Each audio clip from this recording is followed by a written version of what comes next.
Did you not care for my lounge song? Are you not into it? The lounge song I was singing. That was a just now? lounge song? Yeah, it's like the end of the Stone Temple Pilots' second record. He like breaks into a lounge song about the album. Hit me with the first two notes again. The second album. Love it. No, we were just talking off mic how Music, man. music, man. Music, it's how good. Cowboy Bebop, like, it's like a renaissance. Go listen to Yeah. Yoko Kanno's whole, like, there's like 6 albums. It's all bebop, and it's delicious. And like, I just find myself humming the stuff. I don't know, man. It really I love works for me. the curation of the music here. It does include stuff that isn't my vibe, but everything that isn't my vibe, it includes feels correct, and therefore I really enjoy it. Yeah, Like, it definitely works. Her and the Seatbelts are insane of like, Yeah. wow, you're some of the best jazz musicians ever. Also, you can do hard rock, you can do pop, you can do like K-pop. It's like, where does it stop? You can't just be it's that talented. But this is a musical episode. It sure is. Because we're diving in. This is See Space Podboys. I'm Abe Epperson. That's Adam Ganser. Yeah. And we are chronologically going through Cowboy Bebop, and you have stumbled upon the 6th episode, and the reason we're talking music is that kind of has a basic element of the theme. We're talking Sympathy for the Devil, title taken from a Rolling Stones song, Nice to Meet You, that song. Won't you guess my name? Exactly. Yeah. Anyway, and Abe doesn't want me to sing the entire episode. Just the first 2 notes, please. Okay. Yeah. But first, we have to tell you what this episode is. About as quick as it takes to watch the episode, so you could also do that and come back. But Sympathy for the Devil, the segment is called What Planet Is This?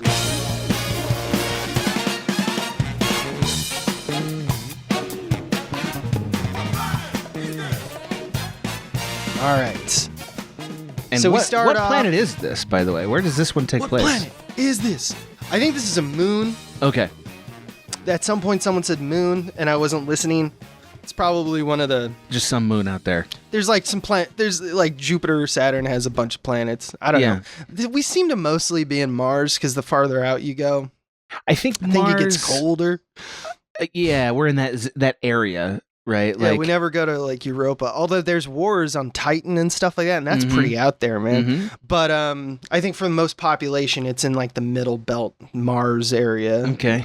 Yeah. I asked that because this is one of the only episodes that gives us like larger world building stuff. There's not that much of that in Cowboy Bebop, and this episode happens to give us some. But I don't want to jump ahead. Another Western space thing, Firefly, that came out and was definitely inspired by this a few years later. It does kind of talk more about the inner politics of the solar system. The Expanse is a sci-fi property that does almost namely that. Bebop is just like, there's some truckers out there and stuff like that. Yeah. But we don't need to tell you all the specifics. But in this one, we're specifically follow Spike is having a dream. Yep. First, you don't know it's Spike, and then it's revealed that it's the time that he got so hurt that he needed a mechanical eye. And you see that like there was probably some other shit involved. He may even be a super soldier. That's how little they give us, because there's just like tubes of organs and stuff like that. Like whoever these doctors are, which seems like there's a huge team funded by the Syndicate, we have to assume, probably did stuff to Spike. Him being one of the top soldiers, When I watched this the first time, I had no idea what to make of that first sequence. Absolutely nothing. So like we're filling in some stuff from having watched the whole series. I would argue all we know is that Spike had a nightmare that related to his eye. That's all we know. Because you see the eye is being built. Yeah. But he's asleep. He wakes up and he's jolted awake. And he's actually in a nightclub where we get this image of kind of iconic image of a kid on stage playing his harmonica, playing the blues. And he's killing it. Like everyone thinks it's amazing. Yeah. And it is amazing. It seems cool. Actually is. It's pretty sweet. And then we cut to Faye, Faye's looking at the fridge on the Bebop. There's no food. She can only find dog food. And instead of feeding Ein, who's like, oh, dog food. That's for and me. He's sitting next to his bowl. Yeah. She eats the dog food. And she's like, you don't even work for this shit, which we see in the next scene. Neither does she. Right. So she's a freeloader like the dog because she like sees like, oh, $3 million bounty. She reads on the monitor. She's like, I'll let the boys take care of this. Like I said, total freeloader. It was a funny window into Faye. Her being absolutely disgusting is also like a funny. Yeah, I love that she's garbage trash person. Yeah, exactly. Scarfing down because she's like, at one point she's like, I have a dainty, like I'm a lady. I need to delicate and refined, and then she scarfs it all down, which is a typical anime thing, by the way. That's like huge in anime. Of ladies course. That are like, I'm so ladylike, and then fart or whatever, hogs it down. Yeah. As totally we all understand. Do at times. I'm into it. Who hasn't gobbled down their last tin of dog food? I'm into it. I could fix her. So Jet joins Spike at the nightclub. Yeah. Jet's like, and Spike's like, yep. The target using these glasses, I can see who we're going after. It's this dude who's like watching this kid. I gotta tell you, I'm concerned that the most obvious future tech from Cowboy Bebop that may be in our lives is the glasses. Like that may be a thing that we're gonna live with. Yeah. Yes. No, it's total IR glasses, and they also have like the rotaties. Yeah, they click like a little bit. Obvious where it's like you're using zoom specs, dude. Stop being a pervert. Yeah. Exactly. Yeah, I'm gonna have we're gonna get into the future where it's like I don't trust this person. Why? Because they wear glasses and we don't know what they're actually looking at. That is a problem. I agree. Yep, it's a problem. They talk about blues, which is very funny. And Jet's like, what does he say? He's like, as soon as I think there's a quote of it. I was born and they like smacked my ass. Oh, and I was listening to the blues. Yeah, exactly. I started wailing the blues when the doctor whacked my bottom on the day I was born. And then Spike goes, a baby hipster. Very cool. Which is such a fucking dunk. Like, honestly, like I've never seen Spike absolutely take down Jet onto the mat like that. It's awesome. That comeback was smooth like water. Exactly. Just let it happen. Right. So Spike basically says, okay, so the 3 million Wulong bounty head is the guy's name is Giraffe, and they talk about his history about working for some military or police force experimental kind of something or other. Yeah, it's unimportant really because he's about to die.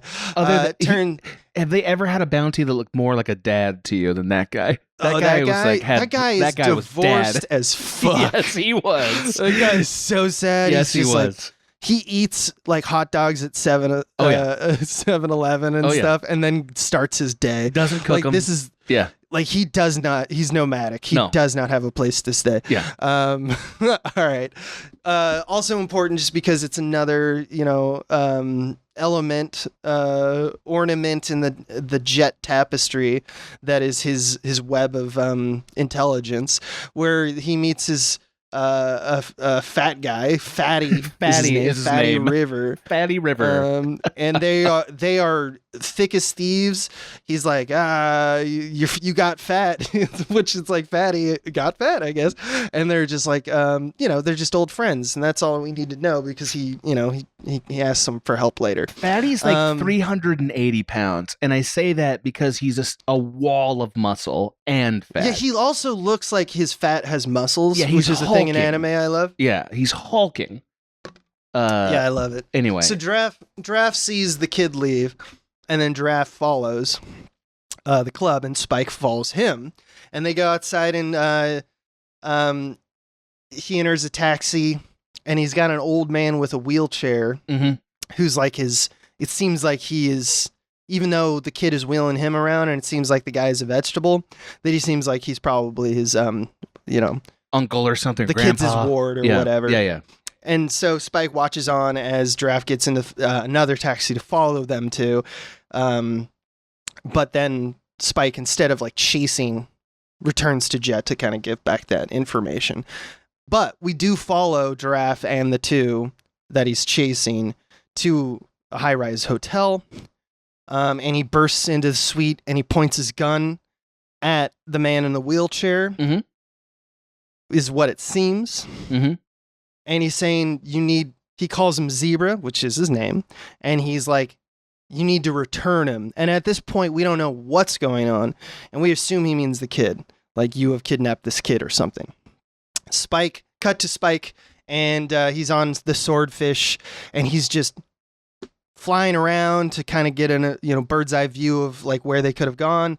And it catches his eye that someone is flung through a window from the high-rise hotel. It's Giraffe. He's crashing through the window. Spike does a super cool thing where he uses, like, he's chasing the gravity of Giraffe who's about to die, but he flies down and then lightly and scoops him up. Yeah, it's awesome. In midair. Yeah, to save his life, and then he lands and he hops out, and the dude's been shot and he's in the middle of dying. He's got a few last words, and he's like, "You gotta help him, he's not what he seems," and he holds up this ring and he's like, "You gotta use this shit," and then he dies, which spoiler, he uses quite a bit of words. It's a lot of words about for to dying. die. Yeah, it feels like the most important detail that he could have got out was the boy is the enemy. I kill the boy is easy. Like, the boy is the bad part. Boy is the bad also part. Use this ring. That's fewer words. I nailed it. I would die way better than this guy is my point. You're going to die nobly. I can't wait. Yeah, I'm going to die and I'm going to like fucking nail it. Like efficiency of words. Shoot through the sky like a meteor. Can't wait. So back at the Bebop, Spike arrives and Jet. They're talking about the ring and they're like, I don't know what this ring is, but it's like fancy. It's a nice pink ring. It's a gemstone of some kind. We could probably sell it, which is great. And Faye is like, I'm going to get some of this reward, right? She snatches the ring and you're like, you are terrible. Which is so Your good. breath still smells like dog food. Jet responds playfully because Jet has the trump card. Because Jet's like, "Oh yeah, absolutely. Once you've paid for this invoice," and hands her an invoice for all the stuff she's eaten, all the fuel she's used. Which, of course, Faye is like, I fucking hate this. But as we learn later, Faye is just in debt forever. Yeah, Faye like never her gets life out. is debt. Yeah. So she is probably actually not bothered by any of this, to be real. She just sees it as a, kind of slight to her character. It's more an aspersion than an actual requirement for her. Right. So Jet calls up his old intelligence buddy, Fatty, who we just met, and they get lunch. Briefly. Yeah. Nobody agrees to go by Fatty. Like, that's not, you don't agree to it. That's not a thing where I'm like, yep, it's me, Fatty. It totally works for the Blues episode. I agree. Like, it has an old school vibe. Yeah. Yeah, it works. But yeah, you're right. You wouldn't agree to it if that was your name. You're not sitting there eating 17 pieces of cake. He's no, like, you're not. Nope. Yeah, it's a very Nedry scene. He really is. He's like, Dotson. Nobody cares. He's just, yeah, exactly. Oh boy. But yeah, they have a back and forth, and like, Fatty ribs Jet for being like, are you like, you back in? Yeah. You back in? Yeah, is this what this is? Because you're gonna owe me. If you're in the game, we play the game, but I'm doing this as an old friend. And Jet's kind of like, I don't know about that. But Fatty explains that Giraffe and Zebra were the leaders of the self-defense volunteer squad. And the boy, Wen, is supposedly Zebra's son. It's a case of the weak affiliated group. It's unnecessary. Yeah. Like, it's honestly, obviously, go read the wiki or whatever if you want to know the details. It's the least interesting parts to me. It doesn't matter. It's just that they work together and there was a falling out, and we're going to learn what that is. Yeah. So back at the Bebop, Jet and Faye find that in an old a newspaper article that they're reading about the kid, he looks identical to a photo of him 30 years ago, basically, because they realize, oh shit, this is a 30-year-old paper. So they don't understand what that means, but they're like, something's up with this kid, and they know he should be not trusted. So Spike goes back to the nightclub to see the kid play again, and follows again the same scene, but this time without Giraffe. Wen and Zebra, the kid and the guy in the wheelchair, go to a warehouse this time, and a bright light is suddenly like on Spike, and we have this kind of showdown where like Spike is like really good at this type of interrogation where he's like, I'm going to ask questions that are going to make you need to talk to me, but because I don't know enough, I'm going to keep it vague enough that you can like, your answer will reveal more stuff than you probably want to. He is because very he actually good at talks. that. He actually talks to the guy in the wheelchair, Zebra, first. Even though he knows something's up with this kid, he doesn't immediately like ask him. But once he's like, why you need to talk to me? I'm not a kid. I'm the actual guy. He like reveals the whole plot, which basically runs down like basically what happened is that during the Astral Gate accident, we talked last episode about world building and how how Bebop does this. This is another excellent example of, we don't know exactly what happened with the accident. I'm sure there's actual lore that's been written down, but the show knows it's not entirely necessary. We just know that the moon blew up and it was related to the hyperspace thing that they were building, and that's called the Astral Gate. So at some point, something happened that hyperspace went wrong. There are a little wormhole that we built that was helping us get to other parts of the solar system went haywire and blew up our moon, and now Earth is uninhabitable. That happened. And during this time, which is hundreds of years ago, or maybe not hundreds, like 80 years ago, right? I don't know exactly what the timeline is. But I think I want to say it has to be over 100 years because this kid's done it 3 times, and it was like 30 years ago he's with a different guy, so it has to have at least been over 50 years, if not 80 years. Abe, you'll be pleased to know, I looked this up, you'll be pleased to know, the Astral Gate accident happened in 2022. Nice. That's when this happened in Cowboy Bebop's timeline. This kid is like a Zoomer. This kid might even be a Gen Alpha, which is awesome. Yeah. That he's playing the blues as like a 100-year-old boy. It's or incredible. Whatever. Also, 2 years ago, our space travel gate blew up. Isn't amazing? So, anyway. Whatever happened, whatever magic is in hyperspace, it's kind of yada yada as you do in sci-fi sometimes. The hyperspace gate like poisoned the environment, and the moon was involved, and all this was a cocktail that made Wen, who was a boy at the time and will now forever be a boy, because now he is essentially immortal. His body heals. He cannot be killed. Yeah. Like, he can blow up and he'll still be fine, and he knows this. So he's like top predator in the world, basically. And he's ageless. He cannot age. So he's forever a boy, which has made it a problem for him, just because every time he goes anywhere, they're like, where's your dad? Or whatever. And he resents that fact, as I assume you would. So he has to collect invalids, basically, as a cover story. Yeah. And as I said, Zebra is just the cover. And this is like the third person he's used. And then Wen's like, by the way, I know you got that ring from that guy, so you give it back to me now. And Spike's like, I don't know what you're talking about. And then they start, he starts firing at Spike.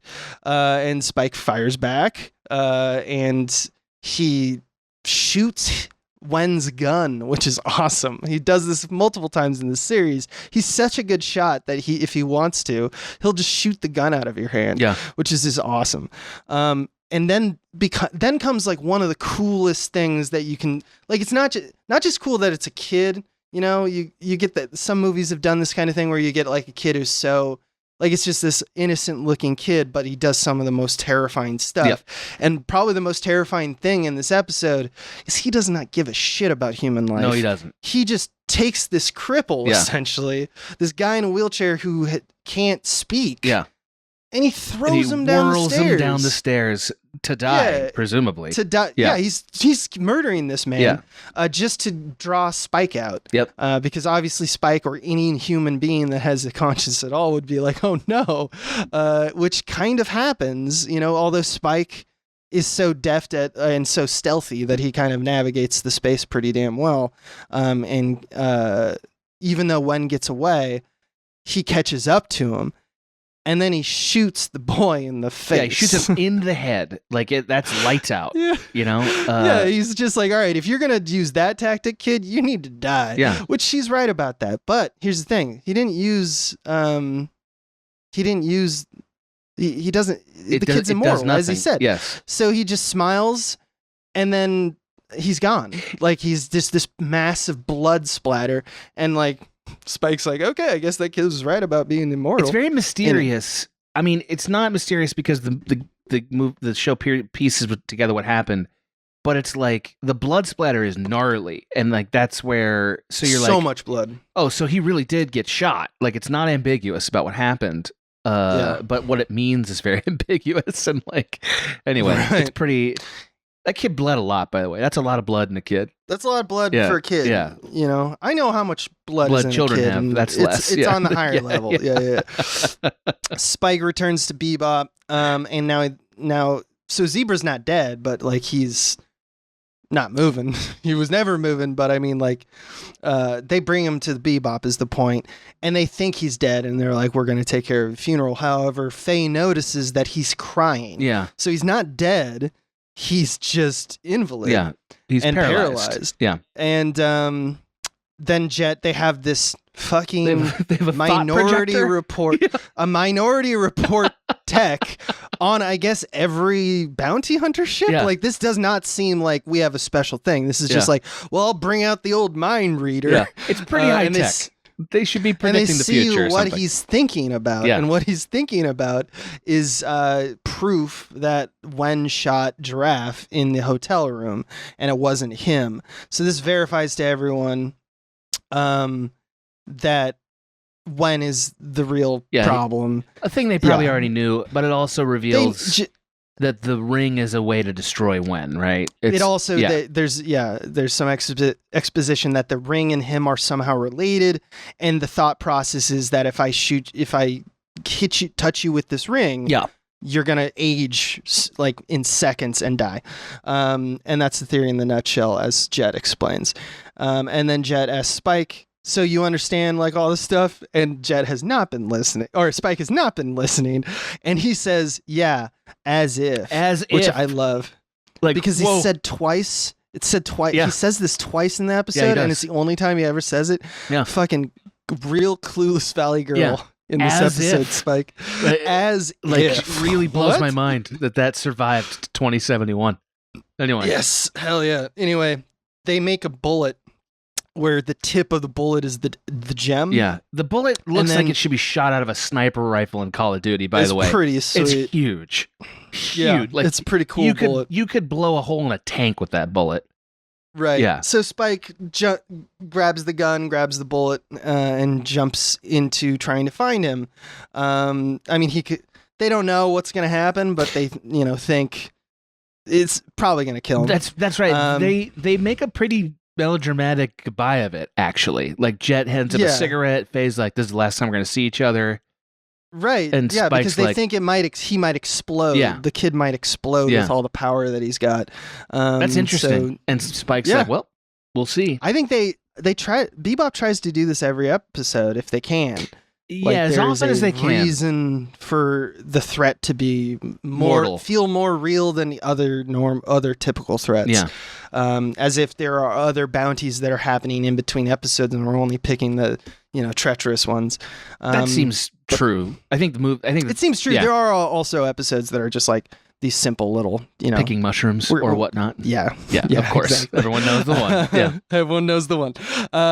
But yeah, so Spike flies, finds Wen in a taxi cab, and that fight is ridiculous. How much Spike just does not care. Yeah, he's like, I know this kid is immortal, so I'm gonna just fucking shoot him off the road. So it's so cool. The fun thing about it is, I mean, first of all, like, the way he takes him off the road's epic, and then they just like sort of stand at each other, and like Spike gets shot at 3 times before he does anything. We get the death wish. Yeah, and it like he takes a bullet in the cheek. In the cheek, he actually like flinches. But the whole point is that the first 2 shots, which are also very close to his body, he does not move. He is down to die right now. He's just leaving it up to God. And Spike is like, all right. Then he aims his gun. He's like, you got 3 shots. So now it's my turn. First time, shoots that pink bullet, hits the kid right between the eyes once again. Yeah, pretty epic. But this time, as Wen is like, haha, you think you hurt me? I just survived a gas station explosion. But then he notices something goes wrong, and he starts to age rapidly until he is straight up, 2nd episode in a row where we end the episode with a full-on mummy. Yeah, he is like 150 years old in 10 seconds. Like, he seems like he's 200. Yeah, it's like it's impossibly old. Yeah. And with his last breath, he looks to Spike and he's like, now that I see that death is coming, I yearn for it. This is great. I'm happy I can die. And he's like, do you understand, Spike? And Spike is like, yeah. As if. As if. Also, he toots, to quote, I think, like Charles Bronson in Once Upon a Time in the West, can't play the harmonica, like he's not musical at all. Yeah. What do you make of that? I thought that was really interesting, the harmonica thing. So he blows into it, it makes no sound. He throws it in the air and then pretends to shoot it, and that's the end of the episode. Yeah. And it's awesome feeling. I just don't know what to make of it exactly. Well, I think it's a very specific thing, especially because it's an homage. Okay. Very specifically. And I think they're doing a similarity, like there's an affinity between these 2 characters, which that he's excellent at stuff he understands. Yeah. But there's some things he doesn't understand entirely, and they're frivolous to him because they're useless. So he's like, I've never thought about being musical. To me, this is his mental, these are his thoughts as he picks up the harmonica. It's amazing that people can do amazing things with harmonica. How do you even do this? Man, I suck. Well, fuck it. Like I'm gonna treat this like everything else that's useless to me, that is quite possibly a threat or whatever, or he's just having kind of fun with it. But ultimately, I think the point is that he realizes he is not a musician. He's not any number of things he could be. He is Spike. He is a warrior. He is a ex-agent of the Syndicate. This thing, right? He is a singular tool. Yeah, exactly. That seems true. It is a fun, like the Charles Bronson character in Once Upon a Time in the West, which is the reference here, is pretty awesome. Yeah. It's very. That's a movie you'll never forget it when you watch it. Not because it's so awesome, which it is. But just because, like, it's such a thing. Like, this guy plays a harmonica. That's how he announces who he is and what he is. And it's also, it's also Black Hat, White Hat, and it's like the melodrama of the West. Yeah. And it's like, when it comes down to it, you're either a good guy or a bad guy. Right. And, like, that's Leone's whole bag, is that I'm working with these archetypes. And so it's like, of course, it makes sense that, like, if you're not of my world, you are, like, I don't know what you're not part of this. Therefore, I have nothing to say to you, really. Exactly. I have no conversation here. But they have that death conversation where he kills the kid, turns him into a mummy. Pretty sweet ending. Swift mummery. Perhaps we should push the sky, Abe. What do you think? Let's go to the next section where we're going to choose one aspect of this session's execution, each of us, and explain why we think it was particularly well done. It's called Pushing the Sky.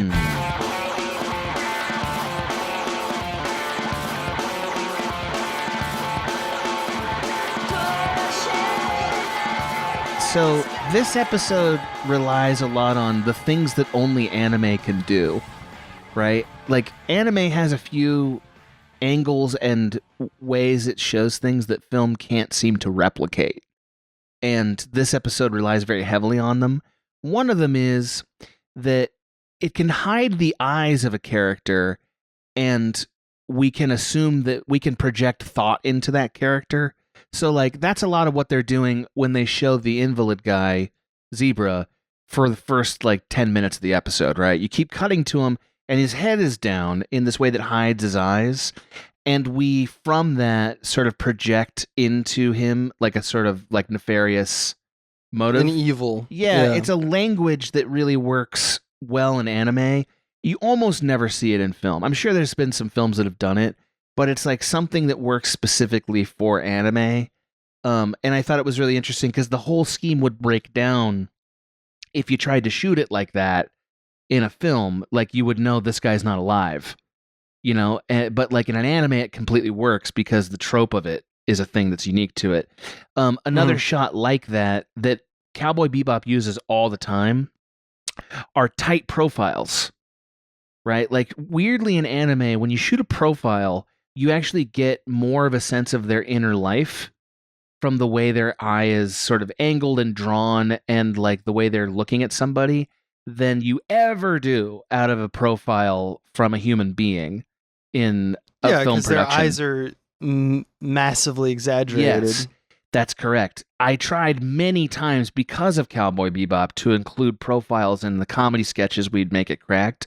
They never made it in. Never. Like, with very rare exceptions. Doesn't really work. No, it doesn't work. And it's not even because Michael Swaim has the smallest eyes I've ever shot, because he doesn't. He has medium eyes. It's because you just can't. You just can't get the same emotion out of a profile in an actual human being as you can in anime. And anime relies in this really great way on hiding eyes from you for meaning, which is a thing that ultimately film can't do that much. Film is constantly playing peekaboo, but they're not playing peekaboo by hiding the eyes as much as they're playing peekaboo by when they show the eyes to you. And anime actually has the opposite rules because of how they draw the eyes. And that's just fascinating. This episode in particular seemed like it played really well with that language. Absolutely. And also, there's so many instances of quiet look. Yes. Like it's very much a Western. Yes. That's correct. Now, the Italian Western from Sergio Leone is definitely like the inspiration for a lot of what's happening here, including the harmonica and some of those shots. But the show, two different showdowns. Correct. Yeah. But the nuance of what you get out of a character's eyes in those Italian Westerns is much more limited than what anime is able to do. For sure. So anyway, I just wanted to point that out because it really stood out to me this time. No, that's fantastic. Yeah, I love it. The one that actually got me on this one was editing. So Bebop does this thing, and it's almost like the bread and butter of Bebop, where it's like often Spike will go on early, or Faye or even Jet will times go off early to just like hazard a guess, go see the mark and do some, street work or whatever, put nose to the grindstone kind of thing. But simultaneous, or meanwhile, back at the ranch, back at Bebop, we have usually Jet explaining like the research that he found out by being at the computer and stuff, right? That's almost all these episodes.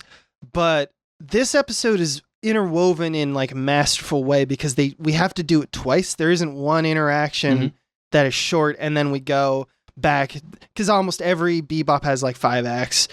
You get your first inciting incident.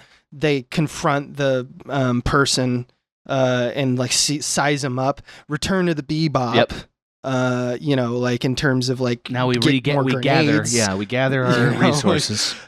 Have the confrontation and solve the episode. Usually someone dies, and we have the fallout of them back, back to normal, right? And that's almost every episode in 5X. That's Bebop in a nutshell. This still does that, much like every other episode, but this one is interwoven in a really quick way, and it reminds me of heist editing or like the Ocean's 11 of it all, because we have intersecting exposition dumps, and you could do that like last episode did, where Spike just learned the same thing that Jet was learning, and they're just learning it simultaneous. This episode does something different, which is that they intersect and interwoven them in such a way that while Spike is getting info directly from the kid, we cut around to Faye and Jet figuring different things out with the research. So it's like you're being narrated to by 2 different narrators, right? But it still works. Also, Yeah, also there's a time desync where Jet and Faye are, that scene ends with Spike returning. So it's like we are also expanding and contracting time in a way that we want, much like if you watch like Ocean's 11, they'll describe to you in a meeting where they're having like a production meeting of like, okay, so this is the plan for how we're going to do the heist. Meanwhile, you actually see the real heist happening. They do a lot of that tactic in Bebop, and this episode is the first time we've really seen it. And I think it's very good because it's very efficient editing. It also makes things very clear when they need to be clear. So you don't have to go back and explain things again. You do it once and do it a lot, people get it, and then you can move on, which is very true to how I think filmmaking works. Agreed. Like it's like, I think it was Orson Welles talking about like, or no, it was Hitchcock talking about like the gun, the Chekhov's gun equivalent. Like if you put a gun in the first act, you're gonna, like that gun's gonna fire. You know, Has like to. so you. How do you show that? Well, in Act 1, do's a close-up of that fucking gun so that everyone is like, that gun is important. Right. And if you don't do that, people are going to be like, where was the gun? Or I forgot about the gun. It was like, no, you punctuate the moment. Yep. And this is what, doing this in exposition is very helpful because it means you don't have to retrod that ground. Or retain And so- everything. It actually focuses everything. what you need just- to remember. Yeah, it almost as an audience member gives you permission to forget about Correct. it until it's relevant again. Correct. So that you can fill up your brain with other new stuff. Very effective, very smart. So This episode had a lot of story to tell, actually. so much. Twice because they explain the background between the two men. Yes. Which is And complicated. their backstory, Yes. and then they explain the crazy amount of exposition involved with Wen and his accident with the astral gate and the fact like the ring kills him. Like this is way more than if you go back to the Datadog episode, 100%. where it's just like guys stealing dogs. This dog came from research fertility. We think, think he's pretty smart. Yeah. That's it. That's all you need to know. So this one had a lot to do, and so it chose that method to have dual narrators. And it wasn't as playful as I would say every episode except for Ballad of Fallen Angels has been so far. Like this one had there was a lot more gravity to it. Wouldn't you, like it was sadder. This is also like heavier. This was also unaired for a very long time. Ooh, is it because they shot a child? 2 reasons. One, just basic stuff around shooting the headshot of a child. Yeah. They actually had a cut for most of the time until the Perfect Sessions came That makes out, sense. where you don't see, it just flashes to white. Yeah. But even that was too much for some Japanese TV, especially because this came out right after 9/11. Honestly, weirdly enough, I'm like, yeah, that does make sense. I shouldn't have been as comfortable with what I saw actually as I am. Shooting a it's child weird should because be it has kind of gnarly. It has nothing to do with 9/11. It's just that during the time, if anyone who was alive during 9/11, when 9/11 happened, media lost its mind. They were upset. Or wasn't sure if it What could can we even do? show violence again. They were just like, death is not on the table for a few months. And so they pulled a lot of projects and postponed a lot of stuff just out of, that's what everyone else was doing, so we should do that, right? Or we don't want to be the like ones that tip unsympathetic. the apple cart right now. You know what I mean? Like, Exactly. yeah, and that was the vibe. But like, I mean, we could get off on a whole thing about censorship, but it does make sense that this was censored. You know what I mean? Like I agree with it philosophically, actually. Also, yeah, there's a building jumping off the building too. That's the that's real why they reason, can't, I think, actually. Well, yeah, that's a gnarly shot. Yeah, it's I mean, a it gnarly is. shot. At the time, people were watching it and like, I seen this in real life. Well, yes, that's Anyway, correct. Enough about 9/11. Yeah. Yes. Shall we Carry that weight? Let's do it. So let's zoom out a little bit, talk about the session's contribution to larger narrative of the show. We call this section, You're Gonna Carry That Weight.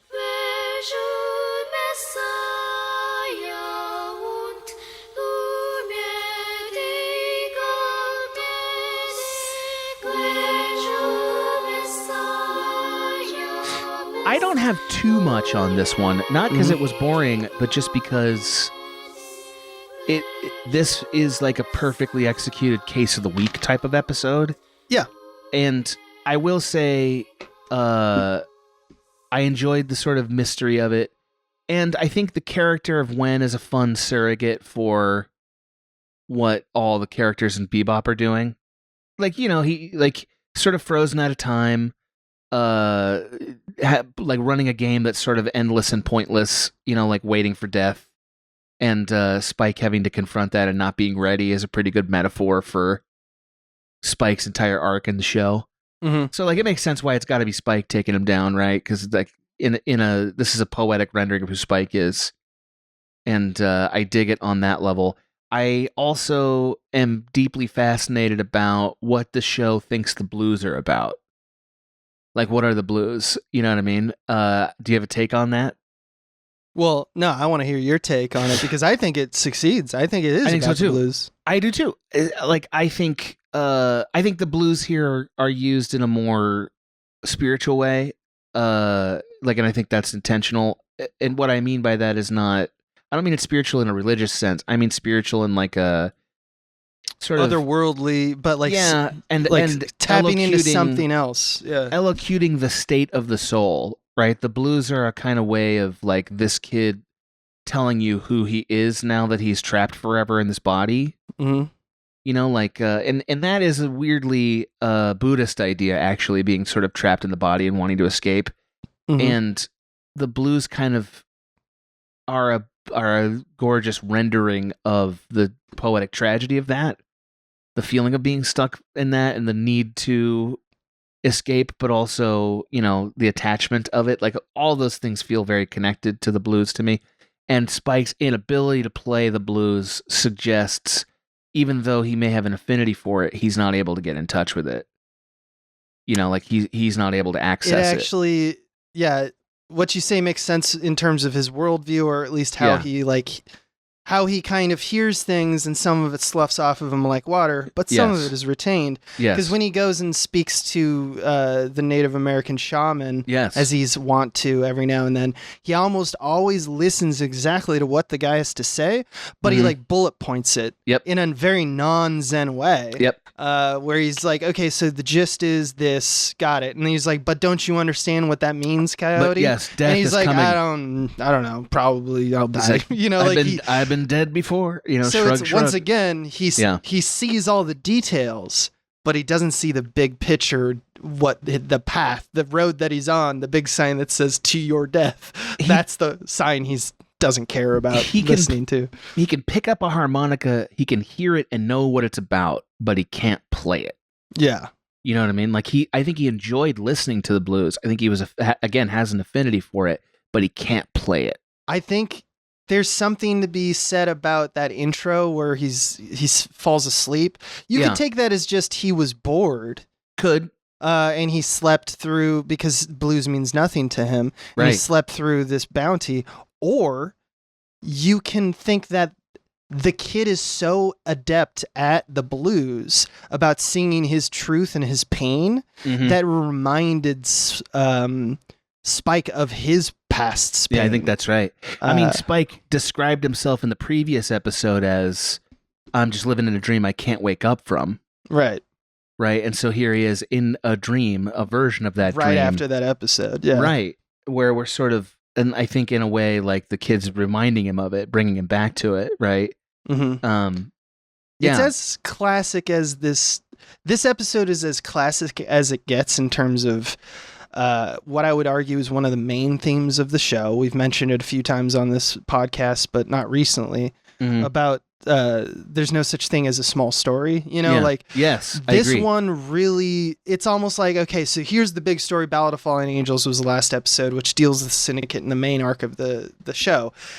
They almost gave us like a really meaty, cut and dry, monster of the week, so to speak, just to remind you, I want to do an episode where we explain about this guy's life, like the very first episode of Cowboy Bebop with, Bonnie and Clyde, where it's just like, there's this grand backstory, and we're going to give you pieces of it so you understand how deep this river goes.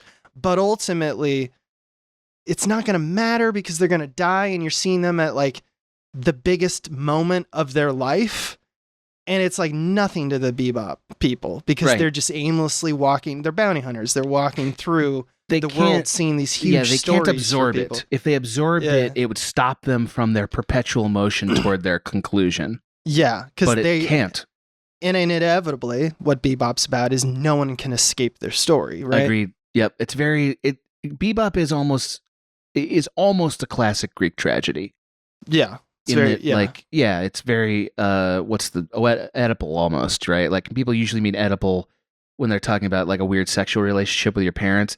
I don't mean it in that sense. I mean it in that the story of Oedipus is a story about a man who can't evade his fate no matter what he does. Yeah, and it also deals with these archetypes of people who are usually like larger than life, the best at the thing that they are. Right, of course. The kings and generals and such. They're magnificent figures, otherworldly figures, but even they are tied down by fate. By the tragedy of suffering and life ending. Yes. Yeah, exactly. And I think Bebop, I mean, that's just in Japanese culture. Those stories that's also the background of a lot of kabuki theater, if you want to go back even farther, those kinds of things. And I think, honestly, my old Western eyes like seeing other cultures' ideas about this. Like they have a really unique feeling that is not quite as rote as ours to me.